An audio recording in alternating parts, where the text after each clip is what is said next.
This paper kind of came from listening to a lot of presentations about wind engineering of tall buildings at the last conference in Korea.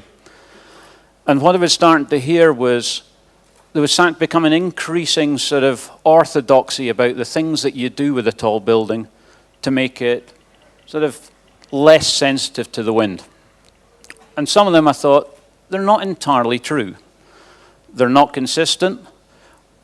And I was kind of concerned that we're going to stop thinking about what we're really trying to achieve as we design and wind engineer tall buildings. And I thought it's time to go back a little bit to some of the basics and really think about what we're doing and tailor what we're doing to specific buildings and specific locations. So this sort of paper doesn't have all the answers, but it probably contains a few more of the questions that designers should be asking at the start of projects.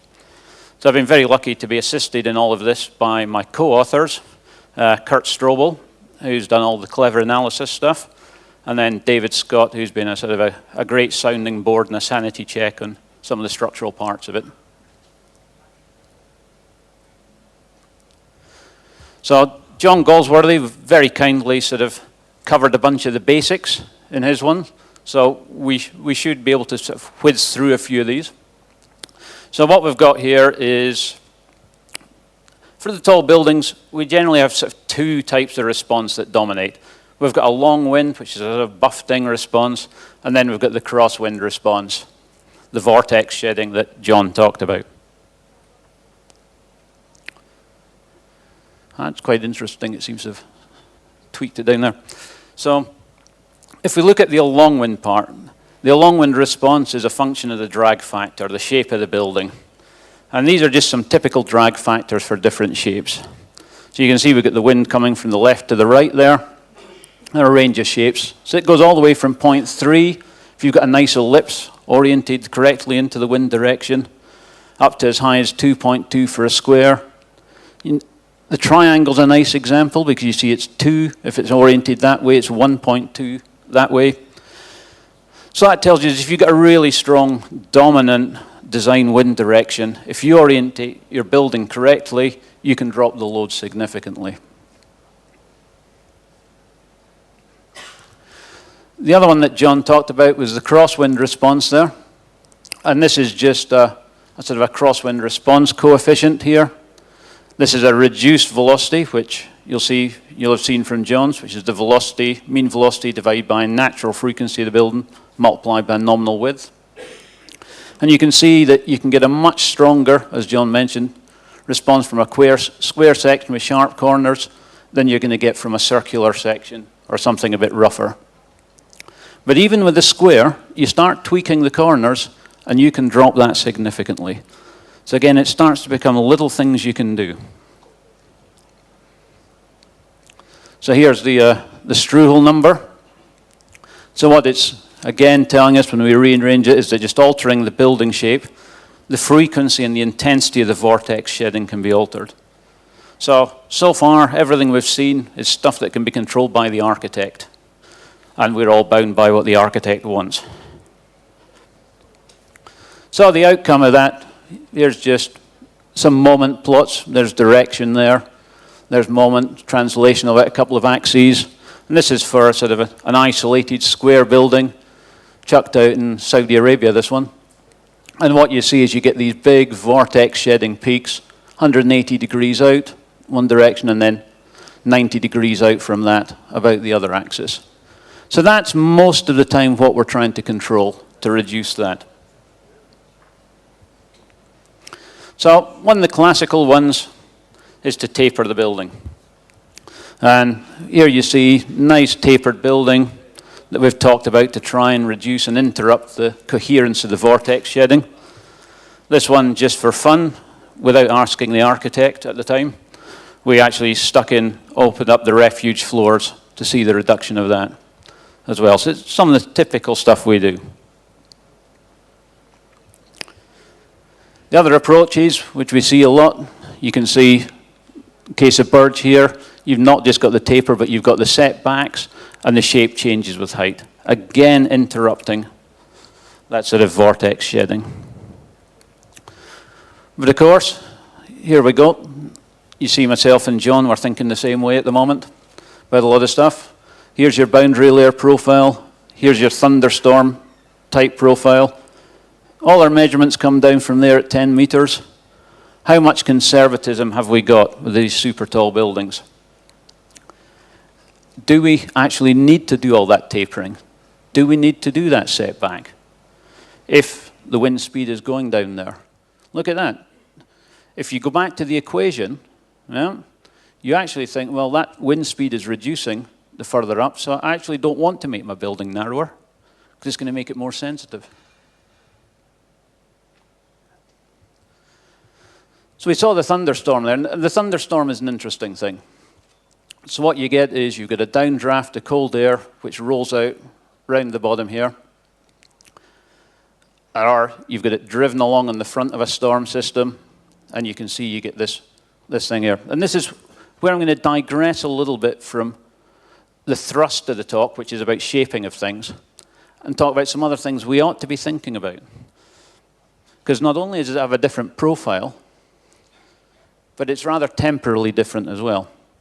Now here's a nice little picture I took a few years ago of a thunderstorm heading in over an airport. And what you see is there is a nice slender control tower sitting there getting battered by the wind. So here we go. Here's the measurements from said control tower. Down the bottom we have wind speed here with time. And you can see here's where the wind speed picks up. The thunderstorm comes across. You've got a rear flank downburst there, giving you your peak wind speed, and then it's gone. But you see that's all gone, done and dusted in less than 15 minutes, typically 10 to 15 minutes. You see you also get a wind direction change, but here's the response, and this is acceleration, about X and Y axes of the tower at that time. And what you can see is that's a relatively short period of time in which the building is moving. So if we compare control towers, because they're interesting things, they tend to be a bit lively. That's the one we were looking at there, which is in Brisbane. That's the Sydney Airport control tower. That's the Harbour control tower in Sydney. So what do we have in there? We've got very similar people. Yeah? They're the same type of people you're going to find working in different control towers. This one here, yeah, you look at out the 5-year kind of acceleration, that's going to perform almost exactly the same relative to our classic criteria as that tower there. This tower is out the park in terms of the accelerations. First time I went out to instrument that, I had a technician with me who came up, got out the lift at the top, turned straight back down again and went straight back out and said, I'm never going up there again. He was terrified by it. There are no complaints from that tower. There are no complaints from this tower. There were a heck of a lot of complaints from this tower when it opened. And why is that? Well, it's a wind climate thing. This is driven by thunderstorms. They're short duration, they're discrete events. When one comes into an airport, the air traffic controllers know that's coming, so they know to expect the motion. There's that level of expectation. This is battered by your typical synoptic gale winds, so it's moving all the time. I mean, this thing you can feel moving on average 2 or 3 times a week. It's perceptible motion. It's nasty. This thing, you can almost never go up it without feeling it moving. But this one is occupied by former mariners. It's an old tower. It's been there for 30 years. They know it's not going to fall down. So they're comfortable about it. They're used to working in a moving environment. Not a problem. These guys here came from a very short, squat control tower, about that height. It was brick, never moved, into this very lively, freaky-looking building. They got scared. They really got scared by it. They became happier once we told them it was safe. And I did that by spending a lot of time up there and explaining, did they think I was stupid enough to be up there if I thought it was going to fall down? Some of them thought it probably was, and they were probably right. But that's the kind of thing we need to be thinking about.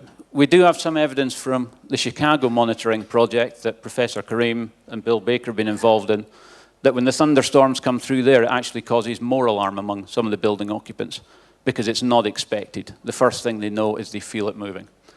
So these are the kind of things, when it comes to the acceleration criteria, it's not a one-size-fits-all. You've got to look at the storm types. You've got to look at how often your building is going to move. You're going to look at how sensitive your occupants are. And whether we like it or not, and it's an uncomfortable thing to talk about, that there is a socioeconomic factor in that. If you're putting up high-rise public housing and relocating people from really pretty unpleasant housing conditions, you can probably be a bit looser on your acceleration criteria than you can if you're building a retirement condo for lawyers down in Florida. So there's really got to think about this kind of stuff. So, back to the main shaping thing. We talked about modifications and corners. This is ICC here, and in Hong Kong, and you can see a very slight corner rebate. And during design, we did actually play with that quite a lot to look at the optimal size of the rebate to minimize the loads. But of course, when you start rebating corners, you start losing floor space. So if you want to get your floor space back, then you've got to increase the height. You increase the height, you increase the construction cost, you increase the time of construction. Is that a good thing? Well, we did a little bit of work a few years ago to work out and normalize both the construction cost and the rental income. And generally that showed that just tweaking with those corners, you got your money back pretty quickly, because on the basis that you have a taller building, you have more high floors that you can charge more for. Occasionally we can do things externally to the building that don't affect the floor plate. This was some results from an early version of Kingdom Tower. Way back, this is probably about 6 years ago we did this. And at the time, it was a sort of a curved face triangle with chamfered corners. And as we kind of expected with that shape, it had a horrific sort of crosswind response, just about the wrong return period. But just by sticking some fins up the corner, absolutely destroyed the crosswind response. You can see it dropped right away. So that's, occasionally you can do little things on the outside of the building. So, in summary, sort of the tapering and the building setbacks are some of the most popular forms of aerodynamic treatment. But we've got a nasty tendency to look at them as wind engineers and say, that one's better, than that one, without considering all the other things that go into it, the other design constraints. So this was the thing that kind of wound me up in Korea a bit. And I thought, I want to go back and do a little bit of work on this, look at it in a slightly more holistic way, putting different design constraints that you would typically run against on a real project. So here we go. You can see this is a very high quality wind tunnel model based on the fact we had one morning free in the wind tunnel to run this. So we did it the rough as guts way with an old calibration model in the middle and taping bits of blue foam around the outside of it to be able to change the dimensions. So that's our basic prismatic building. It's a scale of 1 to 400, and it represents a 300-meter high square tower with a sort of a 6:1 aspect ratio. There's a very slightly tapered one, again 300 meters, but with the same volume. And that was the critical thing that we went with. So we looked at parallel-sided building. We looked at a positive taper, which is getting narrower towards the top, which is normal. But just for the heck of it, we turned it upside down and did the same thing with it expanding and getting wider towards the top. We did everything for a fixed building volume on the basis that one of the key things in design and development is that there's a floor area that the developer wants to get out of it to make their money back. So that was our sort of our normalizing thing there. So here's a sort of just a quick summary of what we did, which seems to have got a bit wonky on this projector. So what we did was we had our 300 meters. We looked at tapers of -1 up to +1 degrees. And there's our sort of our base width. We started at 50 meters there. You went to 30 meters to 70, depending which way you were tapering. And the height increases significantly. Once you start that kind of taper, Yeah, and this one we kept a constant footprint, which said, we've got a plot. We cannot extend our building out with that plot. So vertical lines up. So what we did there was, that goes up as far as 500 meters, very closely a 1 degree taper to keep that internal volume constant. And here we see the variation of natural frequency. We started with this classic sort of 46 divided by the height in meters. We kept a constant building density, and we recalculated all the natural frequencies based on the different shapes and the different volumes and the mass distributions. So here we go. Here's a variation of base moment with taper. This is for our fixed height one, fixed volume, but varying footprint. So this is like you've got a big site somewhere in the Middle East. It doesn't matter how big the base of your building is, you can move it about. We've got a long wind moment there, and no surprise there. If you start tapering towards the top, you've got less frontal area at the top, more at the bottom. That goes down with your taper. And you see a pretty similar story up there, yeah, for the crosswind response and your combined response. So that's saying tapering's good. Yeah? And this has got the range of wind speeds from sort of 35, 40 meters per second at building height, as a mean wind speed, right up to 80, which is sort of beyond anything you would practically come against. Here's an interesting little plot that shows how all this goes together. So this is just looking at our crosswind. It's the same as previously. So that's what we saw there, varying the frequency. All works. But if you were working with a fixed frequency, which is the way a lot of wind engineers tend to look at it sometimes in a non-dimensionalized way, don't think about the change in building properties, you would get quite the opposite story coming out of that. So we've got to be very, very careful about how we do these things. Now, this is the same thing.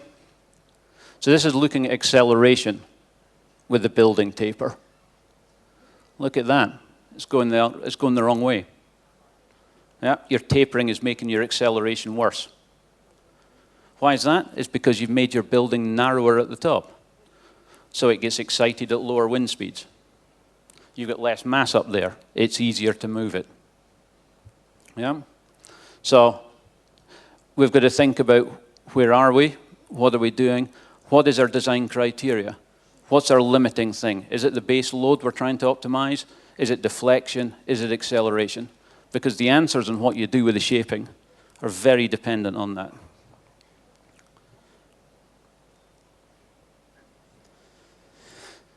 Now this is where it gets even more interesting. This is just looking at the variation of base moment with tapering. This time we varied the height. So we kept our fixed volume, we had our fixed footprint. And as you expect, when you start doing this tapering, regardless of which way you do it, your long wind loads go up because your building is getting higher. You're putting more of the building up into a higher wind speed regime. Your crosswind is kind of, it's all over the place. Yeah? And this is, again, that combination of the shaping, the wind speed that you're dealing with, the dynamic properties. So what it's telling you here is if you are working in, say, the Gulf region, you'd be working at a wind speed down here. If you're working, say, in Shanghai, Hong Kong, you're working there. The difference in what you do is a very different story to make your building perform better. These results are not perfect. This is one morning in the wind tunnel, some pretty crude assumptions. There are a lot of other things that go in there. But it just illustrates that we need to think a bit more holistically about what we're trying to achieve. So basically the conclusions from that are tapering can be effective, but not always the case. We've got to decide what our primary criteria are for design to get the benefits. It's very dependent on your site wind climate, and it's also dependent on your site constraints, your development constraints.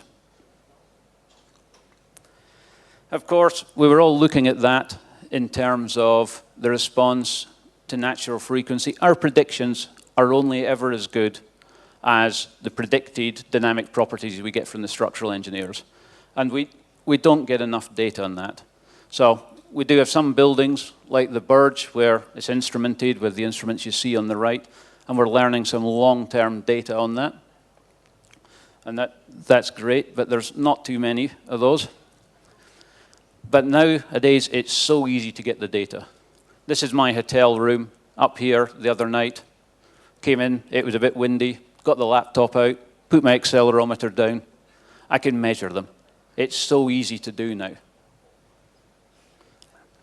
And out of all the buildings I've sort of vaguely snuck into, some I was even invited into, we get sort of some real pictures of low amplitude, natural frequencies relative to height.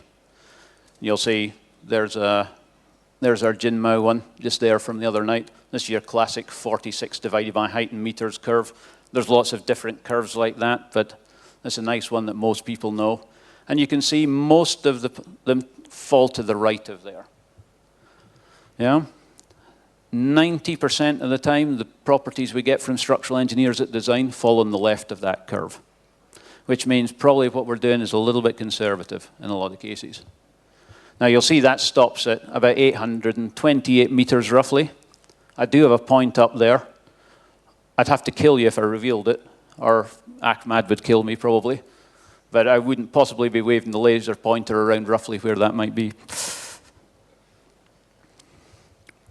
It was quite funny coming here. I thought we ought to just finish with a little bit of history. This was the first time I came to Shanghai, and this is the equipment we were having to use a few years ago for taking acceleration measurements. We had chart recorders because we weren't seeing stuff live on the screen of the laptop.